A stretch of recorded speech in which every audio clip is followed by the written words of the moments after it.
I'm Bonnie Lin, Director of the ChinaPower Project and Senior Advisor at the Center for Strategic and International Studies. In this episode of the ChinaPower Podcast, we will be discussing the recent U.S. tariffs on China and its broader implications. How does China view U.S. tariffs and how is it responding? What does the trade war mean for U.S.-China relations, and what should we expect next? To explore these questions, we're joined by Dr. Scott Kennedy. Dr. Scott Kennedy is Senior Advisor and Trustee Chair in Chinese Business and Economics at CSIS, a leading authority on Chinese economic policy and U.S.-China commercial relations. Dr. Kennedy has been traveling to China for 37 years. His ongoing areas of focus include China's innovation drive, Chinese industrial policy, U.S.-China relations, and global economic governance.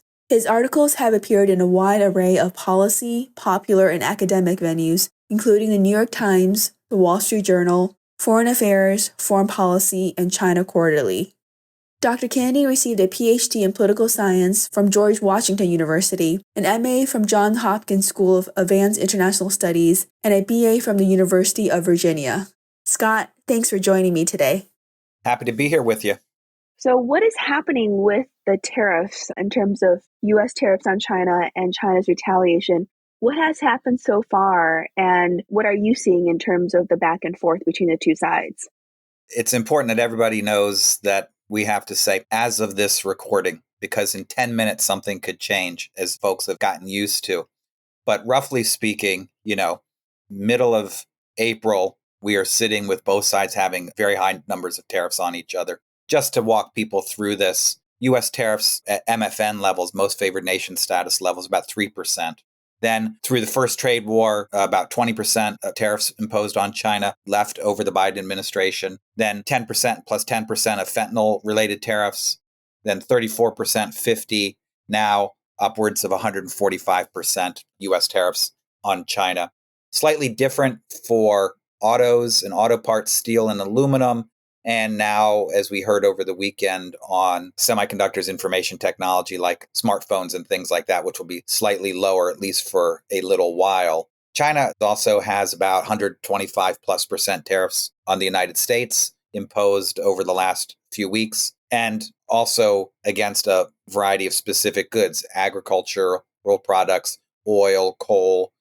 The Chinese also, I think people are aware that they have placed restrictions on exports of rare earths and critical minerals. They've put a variety of American companies, roughly 24, on their own unreliable entities list, as well as on their export control entity list. And they've started some anti-monopoly investigations into some American companies, and as well as cut back the number of American movies that they will show on movie screens in China. So we are protected up about as high as we possibly could be. It's not a place where most of us expected the relationship would be just a few months ago. And Scott, you mentioned no one expected that we would get here a couple of weeks ago. How much have we seen a rapid escalation for China in the past few weeks compared to, for example, the first Trump administration? What makes it so different? The first time around, the Trump administration imposed tariffs on a select number of American products and increased those tariffs gradually, but never anywhere near the levels that we're facing now. In addition, this time around, the administration imposed the tariffs on fentanyl and then on countries around the world. As a result, the first time, it looked like the Trump administration's goal was, let's impose some tariffs to get some leverage to negotiate down to expand trade and business. And that's what they did. They ended up with the Phase 1 agreement in January of 2020. By imposing so many tariffs on so many countries right now, it looks like the Trump administration's motive at a minimum was to fundamentally remake the global international economic architecture, to get rid of trade based on most favored nation status and national treatment, where you provide as much as possible consistent tariffs against a whole lot of countries, unless you had special arrangements as the exception to the rule, to where the Trump administration now wants to have tariffs negotiated country by country, line by line. In addition, the tariffs were so high on China, they got the impression that the Trump administration really wasn't interested in negotiating these tariffs back to have more open trade, but really was just bent on an economic war with China to weaken its economy, to isolate it, is part of a broader effort to confront China in all dimensions.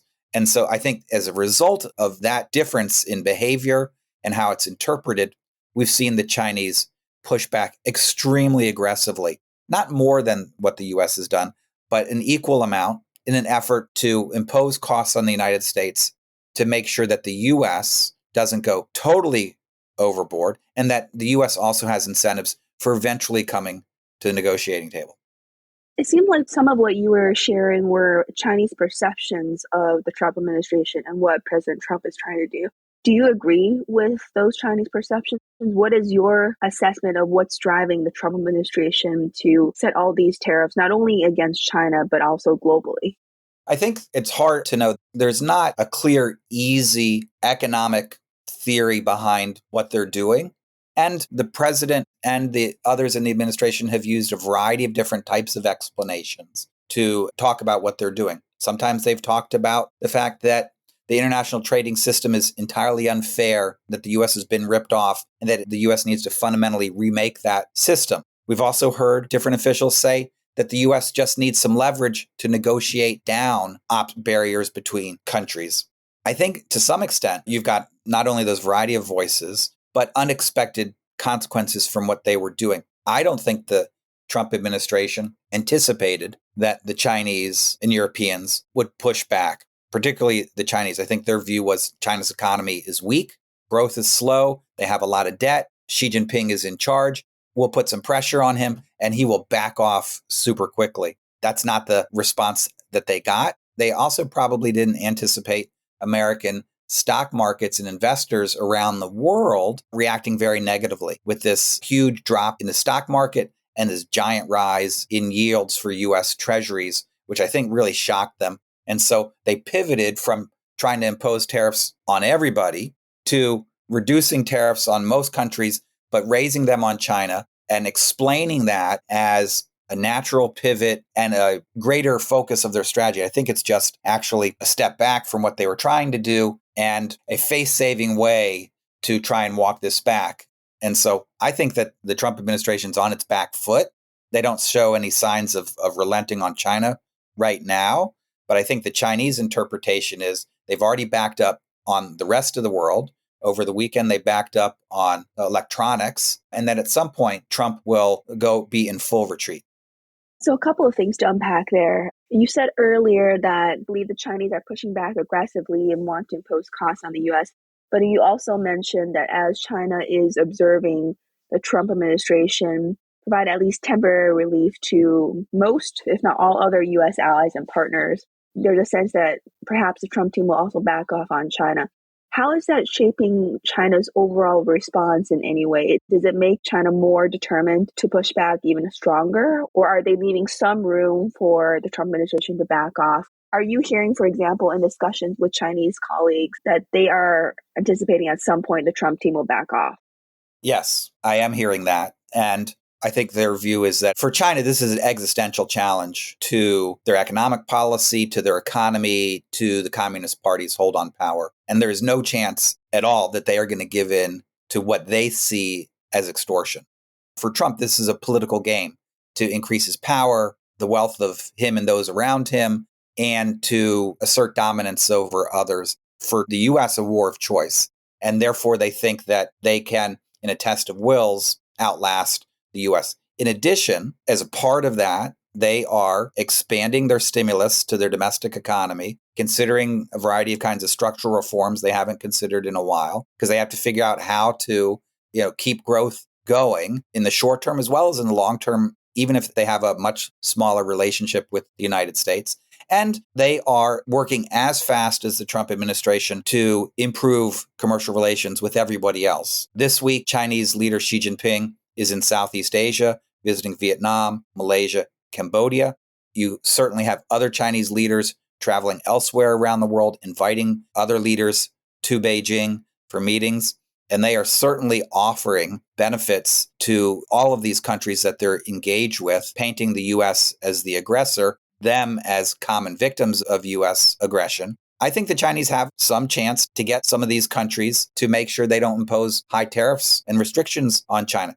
China's economy is more protectionist than the United States is, and so they have more room to offer others, ironically, the benefits of protectionism, so to speak. That was a really interesting comment you made, that China is hopeful that these other countries aren't going to impose more restrictions on China. Is there concern within Beijing that part of the U.S. strategy towards China isn't just unilateral U.S. tariffs on Chinese goods, but also using the threat of tariffs on other countries to get other countries to, I guess, take more economic measures or restrictions against China? How worried is Beijing about that? This is the Achilles heel for China and the fear that they could get isolated, not just from the US, but from others. And they want to make sure that that doesn't happen. That this is really perhaps where the contest is going to be won or lost, not in the bilateral tit for tat, but in who wins the middle. The Chinese have watched as the US, Biden administration, now the Trump administration have discussed changing rules of origin so that products that have Chinese input from elsewhere, for Vietnam, India, Mexico, that those Chinese inputs are tariffed at the rate products from China are, as opposed to the rates from these other places. The U.S. is also trying to discuss with all of these countries to make sure that whether it's rules of origin or other things, that China doesn't circumvent restrictions by going through these third countries in whatever way they possibly could. I think the U.S. is also going to be asking countries to conform to U.S. restrictions that are related to national security, whether that's on export controls or other investment screening, and try and see if they can build a larger wall in which China is isolated. I think we're already seeing that in U.S.'s negotiations with others that are in Washington. And of course, the Chinese are going to be arguing the opposite and emphasizing that China, for most of these countries, is their number one trading partner, number one investor, that China has more predictable and stable economic policies. And for its neighbors in the region, they are close by, that the U.S. is on the other side of the Pacific, and that they have to find ways to get along. And so I think this is really going to be one of the most interesting areas of contestation over the next few months, is what do the Trump administration and the Xi regime bring to offer these other countries? Speaking of the next couple of months, I think it's a bit hard to tell where things will escalate, but you had mentioned earlier that China expects the Trump team to back down. Are they thinking in terms of weeks or months? It's really hard to say how quickly things will change. We had on April 2nd, the announcement of these Liberation Day tariffs, and just a few days later, total change of course as a result of how markets reacted. My sense is that probably for the next couple months at least, things aren't going to radically change. The US and China have tariff and non-tariff barriers on each other, which are pretty significant and going to do real damage to the amount of bilateral trade that occurs, and also going to affect global supply chains. And we're going to see that ripple through in higher prices, less product availability, shortages that are going to affect a lot of different industries. But I think we're going to just watch those play out over the next few months. In addition, we still have issues like TikTok to resolve and others. And we're going to also see what happens in these negotiations. So I think at least between now and early summer, say early June, it's going to feel kind of like it does right now, that the U.S. is focused on trying to figure out how to cut deals with others to isolate China. China's going to figure out how to avoid being isolated and keep their economy going. We may see back channels begin to develop between the U.S. and China as both sides begin to feel some more economic pain, when and where President Trump and Xi might meet or have a phone call to begin a process of finding some off-ramp. But again, anything could happen in the next day, next 10 minutes. But I think we've probably got a couple months where both sides are going to act based on the hand that they currently have. And if we're talking about the next couple of months in which you expect largely, I guess, tensions or economic back and forth to be about the same level as now, how will that impact China economically? You mentioned earlier one of the assumptions of the Trump administration was that China's economy was weak, and because of that, China would not push back strongly. But of course, if that was the assumption, that's incorrect. But even in the next couple of months, do you see this having a significant impact on the Chinese economy, or do you think at least for the next couple of months, it should be okay? I guess anyone that made that analysis has been saying, oops, lately. I don't think everyone in the Trump administration has this view, but I think it's probably animating those who have the most influence over the direction of policy, that China is vulnerable and the US is in a stronger position. Those who have tried to run models on what the effect of a trade war is on China have come up with different answers, from those who say this will cut off 0.5% of GDP to those who say it'll cut off a couple percentage points of GDP, which, if you believe that China's official statistics are correct, and last year they grew at 5%, that would cut down growth at the top end of 40% off of growth. Citibank and some others who have started to issue estimates about their adjustments to growth have taken it from this year from about 4.7 to 4.2, so on the lower side. The big differences in those estimates turn on whether the U.S. acts alone or whether it gets others to go along with it to form a common wall against Chinese goods. I think the U.S. is going to have a very mixed record in that. The other thing to keep in mind is, will the Chinese leadership come forth with an even larger stimulus that really helps create alternative sources for growth for the Chinese economy? Post-pandemic, the Chinese economy has grown from the domestic side of things quite slowly. Consumer confidence has been low. Private investment has not grown very rapidly. There's been a general sense of malaise in China. So if Xi Jinping comes forth with a big enough stimulus and is able to successfully convince people that he is pushing policies which will expand opportunities in China for private businesses, for households, there'll be some kind of retreat for the state, then I think we may see this stimulus translate into more growth on the domestic side. I don't think that's probably going to be enough to balance out the downside from growing international tensions and restrictions, but it will dampen the shock somewhat, enough so that China can withstand what the U.S. is throwing at it for the time being. And just to make sure, if we're stepping beyond just the economic implications of this on China's economy and its impact on GDP and growth, you're not seeing any signs that the Trump tariffs is weakening Xi at all, or the power of the CCP. I think we're not seeing any signs that this is having a negative effect on Xi Jinping's standing. I think actually quite the opposite. Because the U.S. came all out against China, first with the fentanyl tariffs, and then with 34%, and now at 145. And the logic for the tariffs made no sense. And add on top of all of that, changes in American domestic politics, the DOGE efforts to reduce the number of federal government agencies and fire people, attacks on allies. All of that has had a huge effect on opinion in China about not only the United States, but about China, with the U.S. going in a very, very different direction than people have expected. And that has led Chinese to think, well, originally, our government, its capacity to get things done is not what it used to be. There's too much politics. I think now people are increasingly seeing China through a different lens, which is that it's more predictable and stable. May not love it, may not think it's the best thing for China, but in comparison to the U.S., for many Chinese, whether they're nationalists or liberals, better by comparison. And so that has actually helped Xi Jinping's standing, probably amongst elites that are powerful, as well as amongst the general public. I don't think that you would find a lot of people in China who would say that the U.S. and China, the loggerheads they are now because of China and because Xi Jinping messed up. I think that they would put the blame squarely at the Trump administration's feet and argue that China needs to stand up for itself. So we've talked a bit about economic implications as well as the larger implications for China of these tariffs. From your perspective, what are some of the at least short-term implications for the United States, particularly if we're expecting these tariffs to remain for at least 2 to 3 months like you predicted?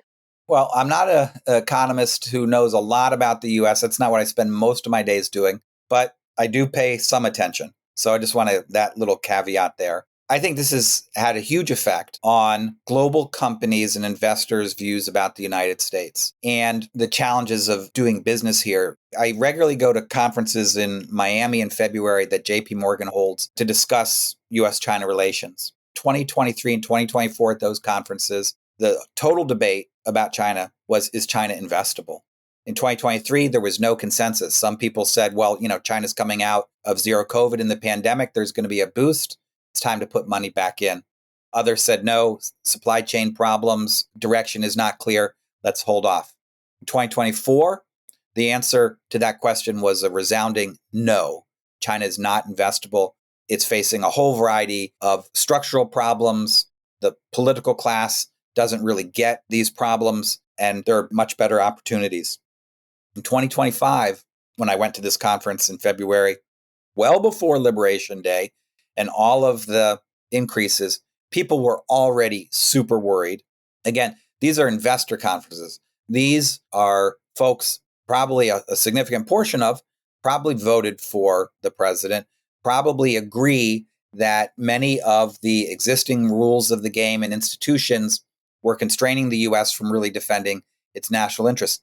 Yet they were really, really worried about the direction of actual policy. To put it another way, there was a debate, I think, about a question, is the United States investable? That was in late February. Here we are 6 weeks later. I think that question is more real than ever. I think the U.S. really needs to consider what are the implications of these policies on confidence of investors, business people, households, about the U.S.'s economic foundations, its openness. So I think those are not only short-term problems, those are really long-term problems that the U.S. has to grapple with. And we will see that play out in markets. We will see that play out in inflation, in employment numbers. If those numbers do go poorly, one hopes that the administration would take a cue from those numbers and adjust accordingly. I'd like to wrap up the last portion of this podcast by really looking at what's next and the larger geopolitical implications. Given some of the responses, retaliation from the Chinese side, do you expect in terms of the next week or two, or maybe more, I guess, a retaliation on the U.S. side to, for example, the restriction on the rare earth, U.S. companies that are being added to all these different lists? Do you expect the Trump administration will continue to escalate, not necessarily the tariffs, but in response to the measures that the Chinese have taken? I'm looking at the future of this conflict at three different levels. First, I want to see where the U.S. and China are headed on this bilateral tit for tat. Right now, they have focused heavily on trade in goods and services, but they could escalate. The next huge place to escalate would be financially. China has 280 plus companies listed on American stock exchanges, currently have a market cap of 1.1 trillion. The U.S. government could try and kick them off of American exchanges. There is a bunch of American capital in China through foreign direct investment, through portfolio investment, other Chinese capital in the U.S. The U.S. could try and radically reduce that. There could be sanctions on financial institutions. Those numbers mostly end with T's, trillions. We've been talking about billions so far. So first, I want to see economically if this conflict ratchets up to a whole nother level in finance. The consequences would be huge. Second is what happens outside economics. The U.S. and China have a variety of differences and leverage in other areas, whether we're talking about traditional, regional, national security issues and hotspots like in the South China Sea, Taiwan, Japan, with others in the Middle East, in Ukraine. Well, any of those issues become more problematic because of these commercial tensions, because since these tensions are now viewed as existential and related to economic war, not just your standard run-of-the-mill trade spat. So that's the next thing I'm looking for. And I've got no idea if either side is going to ratchet things up in those areas. Last thing is the fight for the middle and for the rules of the game for the international world order. I think we've already discussed how the U.S. and China are going to be trying to get countries to not impose restrictions on them or impose restrictions on them. And I think that is partly a dollars and cents thing. That is offering market access, investment opportunities, or things like that. But the other larger part of this contest, which are the rules of the game of the international system, are we going to move in the direction where the WTO and all multilateral institutions become essentially irrelevant and countries develop trade investment relations one by one based on their relative power with each other? Or are we going to try and reestablish multilateral institutions' roles and try and have some common standards that define what is acceptable and what's not acceptable? The WTO is really reeling. And so is APEC, the G20, and others. They're reeling in part because they weren't effective at grappling with a lot of the challenges that the world faces. China's non-market economy behavior wasn't captured in the WTO's existing rules, and is very difficult for the US and others to really address China's challenges politely. And so we've gone to far less polite means. But that's not a sustainable system. Can we figure out how to reform the rules of the international system in a way that is more equitable to everyone, both in the United States and elsewhere? And what will those rules look like? We've got to not give up on that. If we settle for might makes right, then we're going to have a global economy which grows much more slowly, where there's even greater inequality, where we don't address climate change, we're not prepared for pandemics. The chances of traditional and non-traditional security crises is more likely. So I'm looking at all three levels. I'm concerned about all three levels, but there's still a chance that at some point there will be an off-ramp and cooler heads and smarter heads will prevail.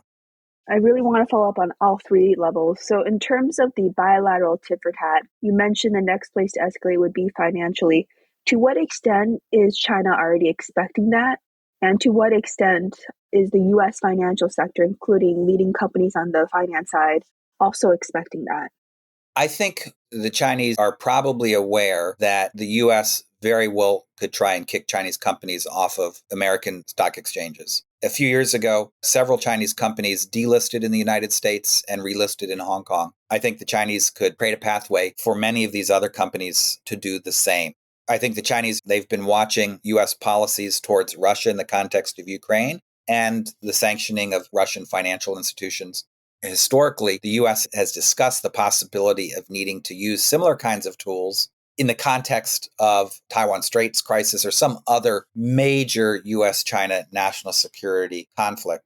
I think Chinese probably are now thinking that a Taiwan scenario is not necessary precondition for the US taking that kinds of actions on them. It's very difficult to prepare for something like that because vast majority of financial transactions that the Chinese engage in globally are in US dollars and are vulnerable to US restrictions, either unilaterally from the US or through SWIFT or other means. And so they have to be concerned about that.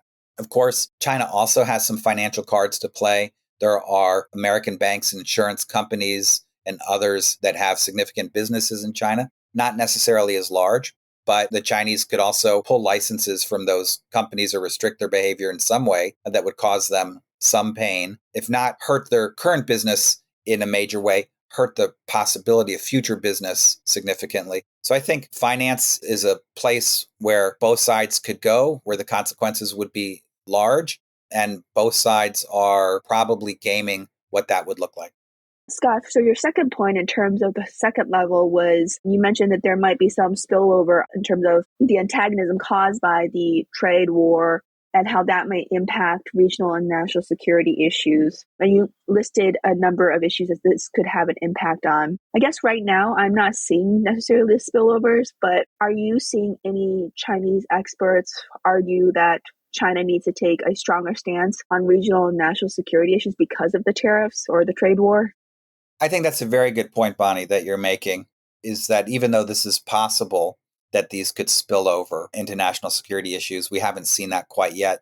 I've not seen Chinese experts in international economics or foreign policy make the argument that China should become more aggressive in any one of its various regional hotspots as a result of these trade conflicts.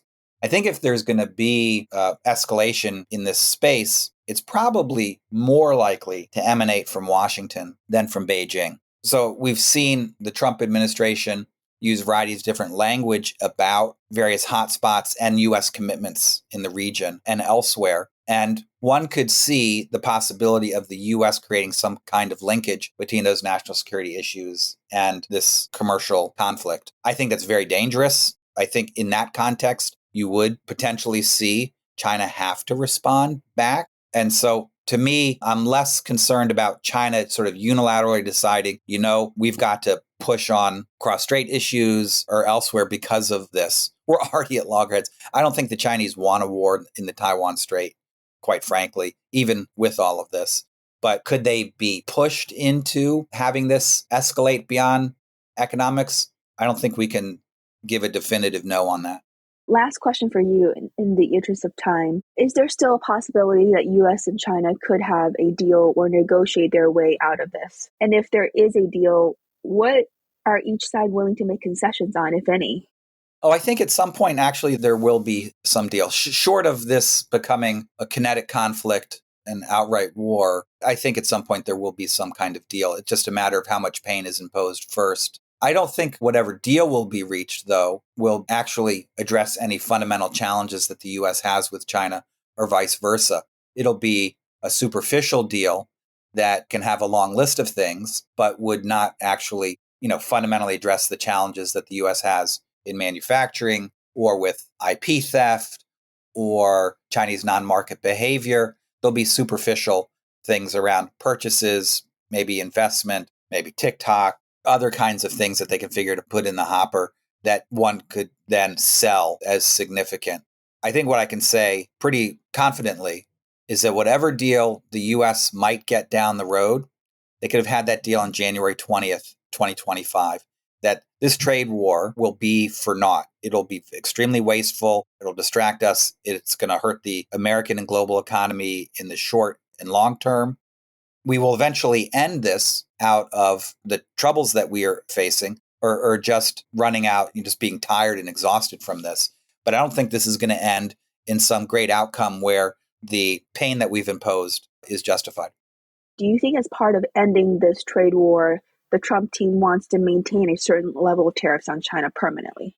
My sense is that if the Trump administration doesn't eliminate all of the tariffs that have been imposed in 2025, chances of a deal are almost zero. That will be an absolute bottom line for the Chinese, that those tariffs all have to be rolled back. Now, what can China offer in its stead? It's hard to see what would satisfy the Trump administration. But I don't think China can live with an agreement that leaves a lot of tariffs in place. In the first go around in Trump 1.0, they did agree to leave tariffs in place, and they agreed to a lot else. And the Chinese described that original agreement as an unequal treaty. That is reference to the treaties that China signed with Great Britain following the Opium Wars in 1840. And the Chinese are committed to not accepting a one-sided agreement this time. So if there are some tariffs that are left in place, they're going to leave in place some of their tariffs. There's going to be parallel restrictions, but there are also going to have to be parallel benefits. The Trump administration is going to have to offer something tangible to Beijing to end this conflict. Thank you so much, Scott. A lot of food for thought here. I personally think it will be hard for both sides to reach a deal if the Chinese want all of the 2025 US tariffs to be rolled back. I also think the Trump administration probably wants to leave some of the tariffs in place, and it's not clear to me that Washington is willing to offer Beijing anything significant or tangible to reach a trade deal. But as you said, the situation is still evolving, and it's pretty hard to predict how things will unfold. Thank you again for joining me today to share your insights and perspectives, Scott. Happy to be with you.